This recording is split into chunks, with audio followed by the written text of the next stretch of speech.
প্রত্যেকটা family member খুব আমাদেরকে আদর যত্ন করেছে। তো আজকে আমার ছিল একটা নন বেঙ্গলি ব্রাইড, অলমোস্ট ডান। লুকটা তোমাদেরকে দেখাচ্ছি, এখনও ছুটি পড়ছে, এটা ডান হয়ে গেলে আমি দেখাচ্ছি। তো কেমন হয়েছে তোমরা জানিও। এটাই ছিল আমার লাস্ট কাজ। বাইরে প্রচণ্ড পরিমাণে বৃষ্টি হচ্ছে, জানি না কখন বৃষ্টি থামবে, কী করে, মানে বাইক গাড়ি আছে, বাট বৃষ্টিটা কতক্ষণ থামবে তাহলেই বেরোতে পারবে। এই হলো আমার ব্রাইডের ফাইনাল লুক। কেমন হয়েছে তোমরা ভালো খারাপ অবশ্যই জানিও। ব্রাইডের তো খুবই পছন্দ হয়েছে, বারবার বলে যাচ্ছিলাম আমি এতটা এক্সপেক্টই করিনি তুমি এতটা ভালো করেছো। আর ফ্যামিলির ইচ অ্যান্ড এভরিওয়ান সবাই ভালো বলেছে। দেন ওখান থেকে বেরিয়ে পড়েছি, যেহেতু বৃষ্টিটা একটু কম ছিল।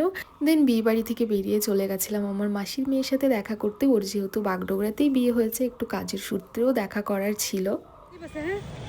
আমাকে দিস না স্লিপ, তোর কাছে একটা রেখে দে, দাও দিস না। আমার কাছে আরো 3-4টা আছে, তুই একটা রেখে দে। যে ভগবান রে, আমার থাকবে কিনা।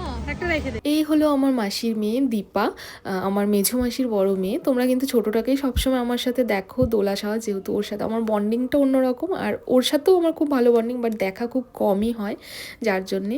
তো চলো, কেমন লাগলো তোমাদের ব্লগ ভিডিওটা অবশ্যই জানিও। সবাই খুব ভালো থেকো, দেখা হবে নেক্সট কোনো ভিডিও নিয়ে। বাই।